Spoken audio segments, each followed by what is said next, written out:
जय हिंद गाइस, फिर से स्वागत है आपका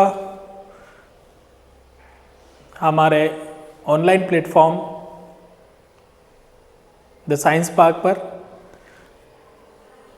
स्टूडेंट्स, लास्ट क्लास में हम लोगों ने class 12th chapter number 1 electric field in charge से डेरिवेशंस, कुछ थ्योरी क्वेश्चंस पढ़े थे। इस पोर्शन में आपके लिए मैं लेके आया हूँ न्यूमेरिकल क्वेश्चंस। न्यूमेरिकल्स जो ज़्यादातर बोर्ड क्लासेस में या कहीं पर भी बेनिफिशियल हो सकते हैं, आई मीन कॉम्पिटिटिव एग्जाम्स हो सकती है, कैसे बनते हैं उसका एक प्रोफार्मा हम लोग आज तैयार करके लाए हैं।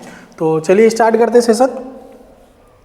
स्थिर विद्युत जो यूनिट फर्स्ट, उसका चैप्टर फर्स्ट हम लोग पढ़ रहे थे, उसमें आज हम लोग मैथमेटिकल क्वेश्चंस की बात करने वाले हैं। क्वेश्चन फर्स्ट है। पहले फिजिक्स में क्वेश्चन को सॉल्व करने का सबसे बेस्ट तरीका है, पहले हम लोग क्वेश्चन को बहुत अच्छे से समझे, पढ़ें, क्या पूछना चाह रहा है, क्या बोल रहा है, उस पर हम लोग डिस्कस करें। दो आवेश जिनमें से प्रत्येक का परिमाण 1 कूलाम है। उसने बोला कि दो आवेश हैं जिनमें से प्रत्येक का परिमाण जो है, मतलब दोनों ही आवेश 1 कूलाम के हैं, मतलब दोनों आवेशों की जो वैल्यू है वो कितनी है, वो बोली उसने 1 कूलाम है।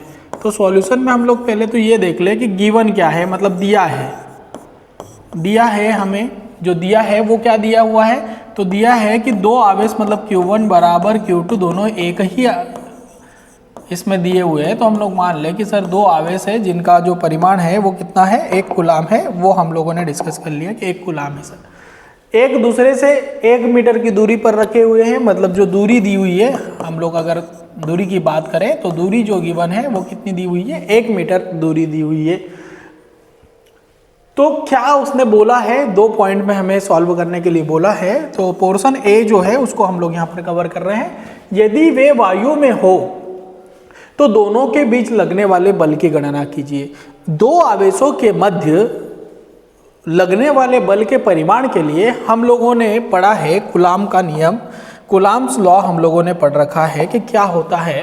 तो मैं उस पर ही डिस्कस करने वाला हूं आप लोगों के साथ कि कूलाम का नियम हम लोगों ने पढ़ रखा है क्या होता है। तो कूलाम का नियम जो दो आवेशों के गुणनफल के लिए, या कूलाम का नियम दो आवेश अगर कुछ दूरी पर रखे हैं तो उसके लिए कूलाम का नियम हम लोगों ने पढ़ा, F बराबर होता है K Q1 Q2 upon R square. तो इसी को हम लोगों को डिस्कस करना है कि ये सर कितना होता है। तो उन्होंने बोला है कि यदि वे वायु में हो मतलब कि उसका जो परावैद्युतांक माध्यम है वो क्या है, वो परावैद्युतांक माध्यम जो है वो वायु है, हवा में रखे हुए हैं, हवा में रखा हुआ है, परावैद्युतांक माध्यम जो है वो वायु में रखा हुआ है। तो वो क्या होगा, तो यहाँ एक बात ध्यान रखिएगा कि जब मैंने पढ़ाया था वहाँ एक पॉइंट जो मैंने न्यूमेरिकल्स पर्पज से छोड़ रखा था कि जब भी हम लोग K का मान रखते हैं तो K का मान जो होता है वो होता है 1/4πε0 K। यहाँ हम लोग K एक वैल्यू पुट करते हैं। K जो होता है वो माध्यम का परावैद्युतांक कहलाता है, परावैद्युतांक माध्यम का होता है। और इस परावैद्युतांक का जो मान होता है वायु या निर्वात में इसका मान कितना होता है, 1। ये ध्यान रखिएगा न्यूमेरिकल पर्पज से, ठीक है। और 1/4πε0 जो होता है इसका मैंने मान आपको पहले ही बता रखा है, वो होता है 9 × 10⁹। चलिए क्वेश्चन की ओर आते हैं। तो यदि वे वायु में हो तो दोनों के बीच लगने वाले बल की गणना कीजिए। तो हमें पता है कि वायु में परावैद्युतांक का जो मान होता है K बराबर कितना होता है, 1 होता है। तब बल, चूंकि वायु में कर रहे हैं तो मैंने लिख दिया बल मतलब A, या फिर हम इसे लिख सकते हैं फोर्स इन एयर। क्या फॉर्मूला लगेगा, फॉर्मूला लगेगा K Q1 Q2 upon R square, ये फॉर्मूला लगेगा। तो फॉर्मूला जो रखा है उनमें K की वैल्यू जो होगी मैं वो वैल्यू रखूँगा 9 × 10⁹। कूलाम जो वैल्यू है, चार्ज जो है आवेश है वो 1, और इसका Q2 भी 1 है, और 1 का स्क्वायर मतलब इसकी दूरी दी 1 है। तो हमारे पास जो बचेगा वो बचेगा 9 × 10⁹। चूँकि जो हमारा फोर्स उसने पूछा है तो 9 × 10⁹ न्यूटन हमारा फोर्स हो जाएगा। दूसरा पोर्शन है, यदि वे 3 परावैद्युतांक वाले माध्यम में स्थित हो, मतलब अब जो K की वैल्यू रखना है वो कितना रखना है बेटा, हमें 3 रखना है। तो मध्य लगने वाला बल क्या होगा, तो बी पोर्शन को हम लोग कवर करते हैं कि यदि वे 3 परावैद्युतांक वाले माध्यम में हो। परावैद्युतांक मतलब माध्यम का जो परावैद्युतांक है वो कितना हो, यदि 3 परावैद्युतांक माध्यम हो या माध्यम का परावैद्युतांक जो है वो कितना हो, 3 हो, तो K की वैल्यू यहाँ पर क्या हो जाएगी 3। तो जो लगने वाला बल हो जाएगा वो हो जाएगा F बराबर K Q1 Q2 upon R square. तो F बराबर हो जाएगा K का पूरा मान जो मैं रखूंगा वो रखूंगा 1/4 pi epsilon not K Q1 Q2 upon R square, या माध्यम के परावैद्युतांक की बात हो रही है। तो F बराबर हो जाएगा 1/4 पाई एप्सिलॉन नॉट, पूरे की वैल्यू हो जाती है 9 गुणा 10 की घात 9। K की वैल्यू जो है अपॉन में वो है गई 3 इंटू, जो दूरी की बात करें तो ये है 1 गुणा 1 आवेश जो है, और जो दूरी है वो कितनी है 1 का स्क्वायर। तो F बराबर मुझे मिल जाएगा 9 गुणा 10 की घात 9, बाकी तो ये पूरी वैल्यू 1 1 है और ये वाली है, तो F बराबर ये हो जाएगा 3 1 जा 3 3 3 जा 9। तो F बराबर मुझे मिल जाएगा 3 × 10⁹। ये भी किस में आएगा, न्यूटन में। ठीक है, ऐसा न्यूमेरिकल था। सेकेंड क्वेश्चन की ओर बढ़ते हैं।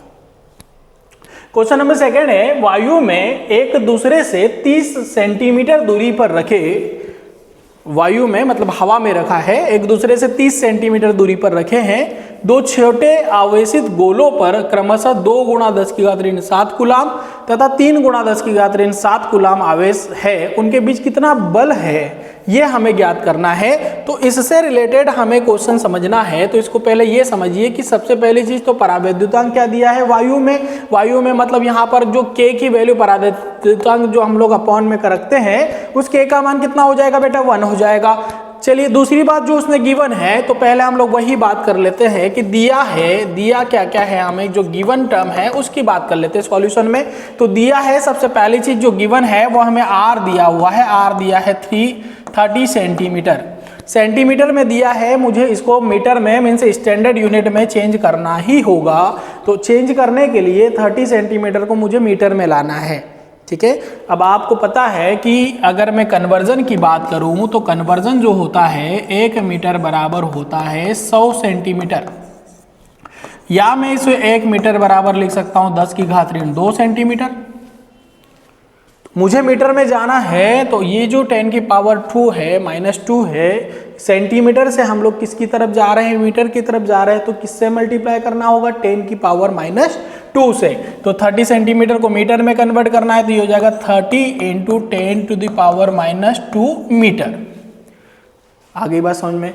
अगर इसको और मैं सॉर्ट आउट करना चाहूँ तो ये 3 × 30 लिखा हुआ है, 3 × 10 की पावर 1 × 10 की पावर -2 मीटर लिख सकता हूँ। तो ये जो मेरा सॉर्ट आउट हो जाएगा 10⁻⁻1 मीटर हो जाएगा। ये मैंने क्या कर दिया, घाते समान है, घाते आपस में जुड़ जाएगी, प्लस का 1 है माइनस का 2 है तो माइनस का 1 बचेगा। तो 3 गुणा 10 की घात ऋण 1 मीटर मुझे मिल गया, यहाँ से डिस्टेंस दूरी मिल गई। नेक्स्ट जो गिवन है कि आवेशित गोलों पर क्रमशः Q1 दो मान दिए हुए हैं, दो आवेशों के मान, Q1 मान दिया हुआ है 2 गुणा 10 की घात ऋण 7 कूलाम में दिया है, चेंज करने की जरूरत नहीं है। दूसरा जो दिया है वो दिया है 3 गुणा 10 की घात ऋण 7 कूलाम, ये भी स्टैंडर्ड फॉर्म में गिवन है। हमें क्या निकालना है, उनके बीच कितना बल लग रहा है। तो बल F बराबर कूलाम के नियम से K Q1 Q2 upon R square होता है। F बराबर K का मान क्या रखेंगे हम लोग, 9 गुणा 10 की घात 9।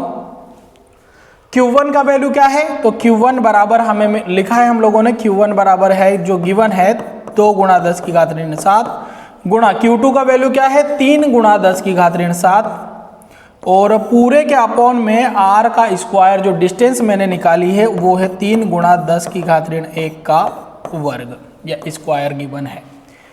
आधे पार्ट में हम लोग इधर कवर करते हैं इसको। तो ये हो गया, F बराबर मुझे मिल गया। तो पहले देखो सॉल्व करने का मैंने पहले बढ़िया तरीका आपको बताया है कि जो पहले नॉर्मल टर्म्स है, जो डिजिट्स है उसको लिख लीजिए। डिजिट्स क्या क्या है, वो है 9 मतलब 9 गुणा 2 गुणा 3 गुणा फिर हम लोग 10 की पावर की तरफ चले तो 10 की घात 9 है, 10 की घात ऋण 7 है, 10 की घात ऋण 7 है। तो पहले मैं इसको लिख लेता हूँ 10 की घात 9 गुणा 10 की घात ऋण 7 गुणा 10 की घात ऋण 7। थोड़ा सा अरेंज कर लिया हम लोगों ने और अपॉन में आपको दिख रहा है वर्ग है तो इसको भी थोड़ा सा अरेंज करके लिख दूँ, ये अलग अलग हो जाएगा 3 का वर्ग गुणा 10 की घात ऋण 1 का वर्ग। इसको भी मैंने अलग अलग कर दिया। चलिए सॉल्ट आउट करते हैं। ये हो जाएगा 9 गुणा 2 गुणा 3 गुणा 10 की घात 9 और 10 की घात ऋण 7 है, तो 10 की घात ऋण कितना हो जाएगा 14, 14 हो जाएगा, 3 का स्क्वायर 10 की घात 9 और ये हो जाएगा 10 की घात ऋण 2। 9 से 9 कैंसिल हो जाएगा, तो f बराबर बचा 3 गुणा 6 गुणा 10 की घात 9 माइनस 14 लिखा हुआ है, मतलब 14 में से 9 को माइनस करना है, बड़ी संख्या के साथ माइनस है, माइनस वैल्यू आएगा। ऑब्वियसली ये बात तो क्लियर है। तो कितना बचेगा, तो 10 की घात ऋण बचेगा 5 अपॉन में बचा 10 की घात ऋण 2, तो f बराबर हो जाएगा 6 गुणा 10 की घात ऋण 5, ये अपॉन का 2 जो माइनस का ऊपर जाएगा तो प्लस का हो जाएगा, तो प्लस का 2 हो गया तो बचेगा 10 की घात ऋण 3, तो f बराबर हो जाएगा 6 गुणा 10 की घात ऋण 3, ये आएगा मेरा किसमें, न्यूटन में। ठीक है, ये एक बल हम लोगों ने निकाल लिया है। कर लीजिए कंप्लीट इसको।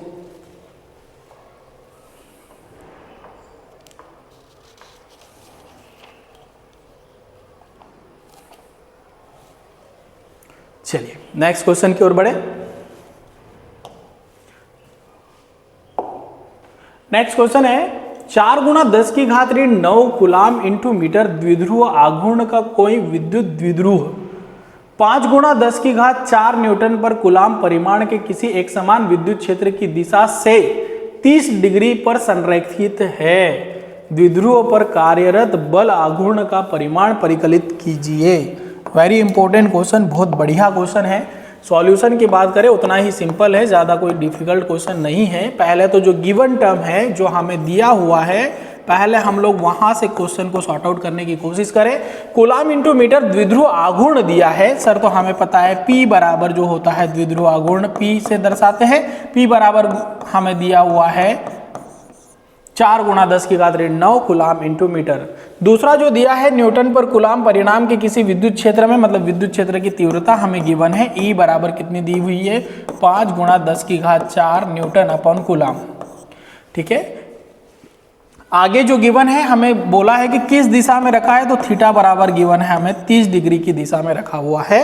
तो क्या सॉल्व क्या करना है उसके बारे में हम लोग देखें, तो दिया है द्विध्रुव पर आरोपित बल आघूर्ण, द्विध्रुव पर आरोपित बल आघूर्ण मतलब टाउ का वैल्यू हमें निकालना है, कपल ऑफ फोर्स निकालना है। टाउ बराबर होता है PE साइन थीटा, तो टाउ बराबर हो जाएगा P का वैल्यू है हमारे पास, वो हो गया 4 गुणा 10 की घात ऋण 9, E का वैल्यू है 5 गुणा 10 की घात 4 गुणा साइन 30 डिग्री मतलब 30 डिग्री। आगे सॉल्व करें तो टाउ बराबर जैसे मैंने आपको बोल रखा है, पहले नॉर्मल टर्म्स को लिख लीजिए, पावर वाली को एक साइड कर दीजिए, तो ये हो जाएगा 4 इंटू 5 इंटू 10 की पावर गुणा में है, घातें जुड़ जाएगी, -9 धन 4 हो जाएगा, मतलब 10 की घात ऋण 5 हो जाएगा। और साइन 30 डिग्री जो होता है वो 1/2 होता है, आपको पता ही होगा। सॉल्यूशन करें तो 2 1 2 2 2 4, 2 बार में कट जाएगा, तो टाउ बराबर बचेगा 5 दूनों 10, तो 10 गुणा 10 की घात ऋण क्या बचेगा 5। आप इसको सॉर्ट आउट करना चाहें तो 1 गुणा 10 की घात ऋण 4 भी लिख सकते हैं, क्योंकि 10 की पावर 1 है, 10 की पावर 1 -5 हो जाएगा, मतलब माइनस का क्या हो जाएगा 4 हो जाएगा, तो इसे लिख सकते हैं 1 गुणा 10 की घात ऋण 4। और टाउ जो है वो हम लोग क्या निकाल रहे हैं, आघूर्ण बल युग्म क्या निकाल रहे हैं, बल आघूर्ण निकाल रहे हैं बेटा। तो टाउ जो निकाल रहे हैं हम लोग क्या निकाल रहे हैं, बल आघूर्ण निकाल रहे हैं। इसका जो आंसर होगा न्यूटन इंटू क्या होगा मीटर, क्योंकि हम लोगों ने पढ़ा है कोई एक बल गुणा इसकी आघूर्ण भुजा, उसका गुणनफल होता है बल युग्म आघूर्ण। तो मात्रक याद रखिएगा, मात्रक हो जाएगा newton into metre. Next question, next question ये भी बहुत बढ़िया है, कॉम्पिटिटिव में पूछा जाता है। ऊन से रगड़े जाने पर कोई पॉलीथीन का टुकड़ा, ऊन जो होता है आप समझते ही हैं, उससे रगड़ने पर पॉलीथीन का जो टुकड़ा होता है वो 3 गुणा 10 की घात ऋण 7 कूलाम के ऋण आवेश से आवेशित पाया गया। मतलब कितना आवेश उस पर हो जाता है, 3 गुणा 10 की घात ऋण 7 कूलाम के समथिंग उस पर आवेश हो जाता है। तो पहले हम लोग वही बात करें कि पहले तो गिवन क्या है, दिया है, वो हम लोग बात करें। दिया है Q बराबर 3 गुणा 10 की घात ऋण 7 कूलाम। तो क्या लिखा है कि स्थानांतरित मतलब किस पदार्थ से किस पदार्थ में इलेक्ट्रॉनों की संख्या आकलित कीजिए।